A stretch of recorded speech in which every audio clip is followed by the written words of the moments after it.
يا صباح الخير، يا صباح الفل، يا صباح الهنا. عاملين ايه يا حبايبي؟ يا رب تكونوا بخير. عاملين ايه يا بنات؟ وحشتوني جدا جدا من اخر فيديو كنا فيه مع بعض. معلش بقى على الغيبة اللي انا غبتها عنكم دي، بقالي تقريبا اسبوعين ما نزلتش اي حاجة على القناة، وهي اصلا لسه بتبتدي، بس يلا بقى الحمد لله اللي يجيبه ربنا. إيه، لو أول مرة بتشوفيني متنسيش اللايك والاشتراك في القناة لو عجبك الفيديو. يلا بقى كده، انا اخر واحده بتنزل فيديوهات للتنظيف بتاعت رمضان وفي اي حاجه، لان يعتبر تنظيفات رمضان دي انا عملتها مرتين. هنا طبعا المطبخ كنت بصمم بقى المطبخ وكده، وطريقتي في تنظيم المطبخ يعني لازم بلبطه بقى وميه وايه وليله كده. فلو ما عملتوش بالخرطوم محسش ان انا صبنت المطبخ، فكنت قايلة ان انا كنت اعمله في رمضان وكده، بس بقى طبعا عشان المدارس والوقت بتاع رمضان برضو بيبقى ضيق وكده، هو هيتعمل تاني بس يعني مش بنفس الطريقة دي. بصراحة انا فكيت المطبخ كله حتة حتة وبغسله كده بأوكسي بقى وكلور وكلوريكس ألوان كل ده. بمسك بقى كده بفك المطبخ وبصبنه تظبينة محترمة، لان يعتبر بيتعمل برضو يعني ايه، هي المرة دي وبعد كده بقى بيتعمل بس هو في مكانه. وبمسك بقى السيراميك من اوله لاخره، ومسكت الشفاطة عملته المرة دي عاملة، انا اول مرة اعملها بصراحة، يعني اول مرة افك الحامل اللي هو بتاع الجهاز الاساسي بتاع الشفاط، اللي هو بيبقى الحديد ده اللي هو يعتبر الموتور بتاعه. فكيته وغسلته، حطيت عليه بقى اللي هو البريكس ده وغسلته، كان منزل كمية تراب فظيعة. هنا بقى بوريكم كنت ايه، يعني انا خدتلكوا كده مقتطفات بصراحة، يعني لاني خد يعتبر نص يوم كامل المطبخ، ف خدتلكوا كده مقتطفات عشان يعني ما اطولش بقى عليكم كل حاجة في فيديو وكل حاجة لوحدها، فما فيش وقت. والنهارده كان المفروض اول يوم رمضان، كل سنة وانتم طيبين، بس طلع رمضان عندنا يوم الخميس. مش عارفة احنا ليه دايما مختلفين كده عن الاخرون. حصلت مرة كده من كام سنة، كانت قبل ما اتجوز برضه، كانت حصلت في اخر رمضان. جم قالوا ان الوقفة النهاردة، الوقفة بكرة، وطلعت ان احنا المهم ان احنا اللي طلعنا غلط في الاخر. والسعودية كانت صامت، يعني احنا كان عندنا رمضان داولنا ناقص 29 والسعودية كانت 30 تقريبا على ما اتذكر. كنت لسه برضه صغيرة مش كبيرة اوي يعني، مش لسه اتخطبت ولا اتجوزت. شكلنا برضه هنطلع ان السعودية اللي صح، انا بقول كده الله اعلم. فهوريكم بقى كده تصبيني في المطبخ. بصوا بقى بالخرطوم كده بقى لو ايه، رغي بقى ورغاوي، وكانت ليلة. كنت بقى مشغلة اغاني رمضان برا، والعيال بقى هايصين بقى في المية وبلبطة، بس الايام دي كانت حر. المطبخ ده بقول لكم اللي هو ان انا صبنته وخلصته من هنا، وجت العاصفة بتاعة التراب تاني يوم بالظبط. فلكم ان تتخيلوا الموقف كان عامل ازاي. كنت خلصت بقى المطبخ وفرشت الشقة، وكنت واقفة ان هو يا دوب بقى اعلق الزينة بقى، ومجهزة نفسي ان انا اعلق الزينة. بس والله العظيم بعد ما الفيديو ده انتوا هتشوفوا فيه ان انا بعلق الستاير، انا شلت الستاير اللي هي الخفيفة، غسلتها ورجعت علقتها تاني. يعني بصوا الفيديو ده انا هنا اهو كنت بعلق الستاير، خلاص بقى المفروض ان هي تمام بقى، خلاص ما بفنش بقى. وجت بقى العاصفة بتاعة التراب، لقيت الستاير اللي تحت دي مليانة تراب، اللي هو يعني ايه، لا في ريحة تراب جامدة في الشقة، مش هعرف اقعد كده. قمت شايلاها كلها زي ما هي كده، فكها تاني والله، فكها قمت على الغسالة وغسلتها، وقمت مطلعاها، وقمت معلقاها وهي تنشف على بعد بقى ما مسحت بقى من اول وجديد وخلصتهم كده. قمت بقى معلقاها، قلت لها يلا بقى انشفي بقى ايه على هوا المراوح. قمت مشغله المراوح. كانت بقى العاصفة هنا بعدها بتاني يوم راحت، وقعدنا بقى نعمل يعني. بصوا هنا انا كنت بركب الستاير اللي انا كنت غسلاها معاكم، اللي هي التقيلة والخفيفة. بس يلا الحمد لله.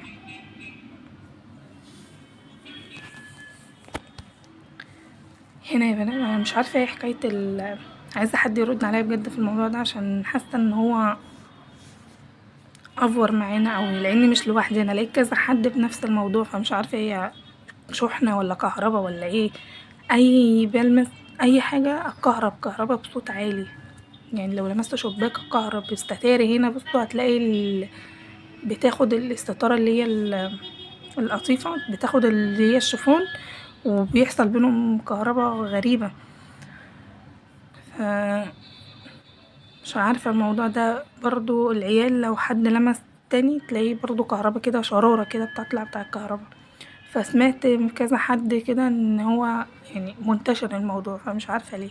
برضو من كام سنة كده برضو حصل الموضوع ده، كنا اي حد يلمس التاني يكهرب بصوت عالي، تشيلي من على السرير تلاقي كهربا شديدة كده مش عارفة ايه ده. لو بيحصل لكم، معلش جالي تليفون يا بنات، والله نسيت كنت بقول ايه على موضوع الكهرباء. والله انا فاكره اخر حاجه كنت واقفه عندها ايه، بس يعني هو على موضوع الكهرباء اللي بتحصل، اي حاجه بنلمسها بنتكهرب، وخصوصا لو بنشر غسيل او لمست الشباك او البلكونه او الملايه. مش عارفه ايه بصراحه الموضوع ده، لو حد بيحصل معاه كده قولولي، عرفوني ان انا مش لوحدي. بوريكم بقى هنا ان انا كنت خلصت الشقه، ويا بخت اللي ما كانش لسه عمل الشقه قبل العاصفه، والله العظيم بجد، لاني كانت عاصفه بطريقه. انا مصوره لكم فيديو عامله فيه البلكونه، هنزله لكم. بصوا بقى هنا، يعني انا كنت بعمل البلكونه عادي، يعني انا كنت خلصت وبعمل البلكونه عادي. هوريكم بقى فيديو تاني البلكونه وهي بعد العاصفه كانت عامله ازاي. علقتوا الزينه ولا لسه؟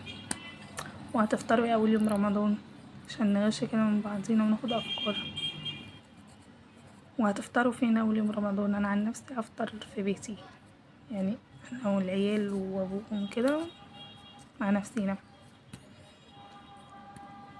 بعد كده بقى نشوف هنروح نفطر فين.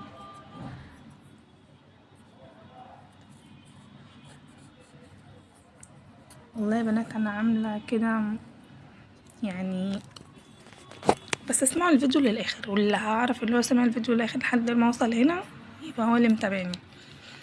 ويا ريت اللي بيتابع يعمل اشتراك، متفرجيش من برا كده وتمشي.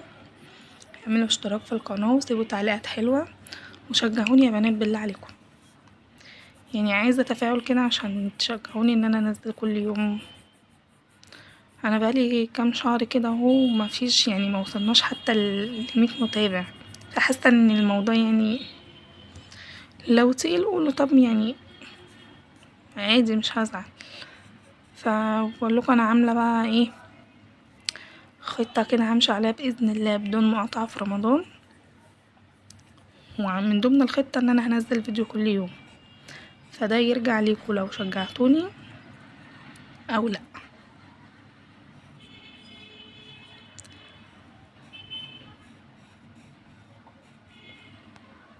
بصوا بقى هنا كنت طبعا الشقه كانت مفروشه جوه، مرضتش ان انا اعمل بالمقشه وكده، قلت لا هلم التراب ده بالمكنسه.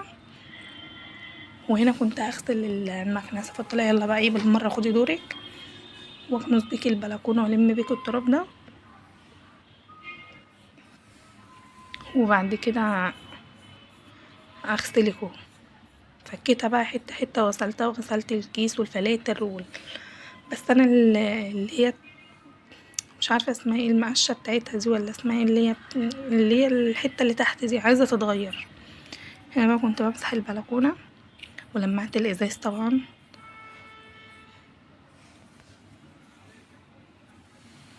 خلصت طبعا 99.9 كله بكره اول يوم رمضان هيعمل محشي، بس انا مش هعمل محشي، واللي مش هيعمل محشي هيعمل بشاميل، وانا برضو مش هعمل بشاميل.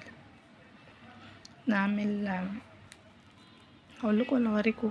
خليها انزله لكم فيديو، انا كده كده هصور وهنزل لكم فيديو باذن الله باذن الله ان شاء الله. ربنا ما يجيب حاجه وحشه وربنا ييسر الامور كده، وهنزل لكم بقى فيديو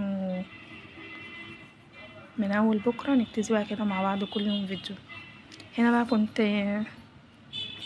طبعا انا ما عملتش تفريزات كتير الا رمضان، عادي يوم زي اي يوم، ويعني ايه مش اي حاجه خزنتها بصراحه، يعني حاجات بسيطه زي ما قلت لكم ان انا يعني انا عامه ما بحبش الخضار المتفرز اصلا، بحب الحاجه اللي هي اجيبها اعملها فريش. كنت جايبه سمنه، بس كنت جايبه بقى السمنه دي قلت اسيحها كده وتبقى جاهزه وشيلها في البطرمان. هي هنا كده زبده فقلت بقى اسيحها وهشيلها في البطرمان تبقى جاهزه كده. انا بقى كنت بوريكم طريقتي هي تسييحة، هي تاني مرة اسيح على فكرة، تاني مرة اسيح سمنة اصلا، فكنت بجرب كده معاكم وقلت اشاركها معاكم يعني.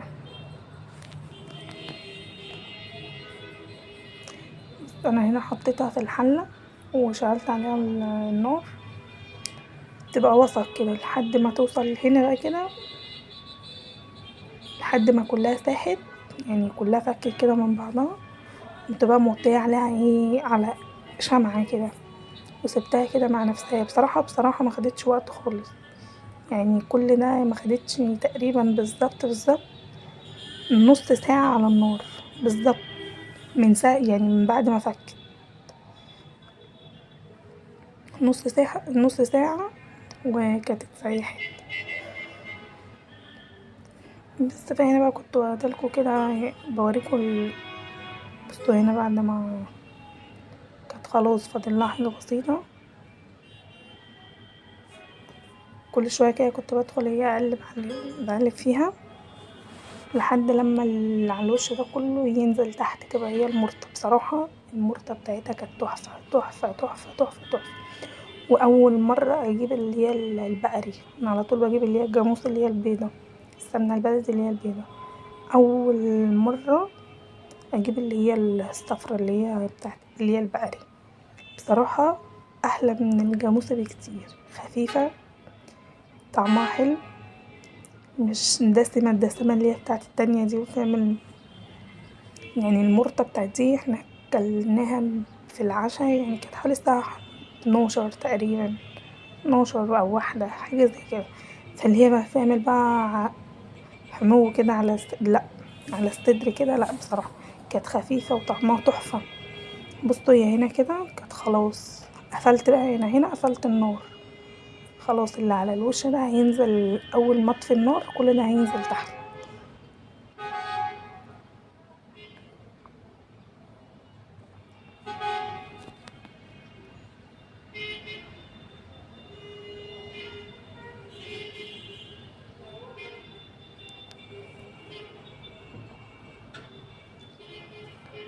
اهو بصوا خلاص كده،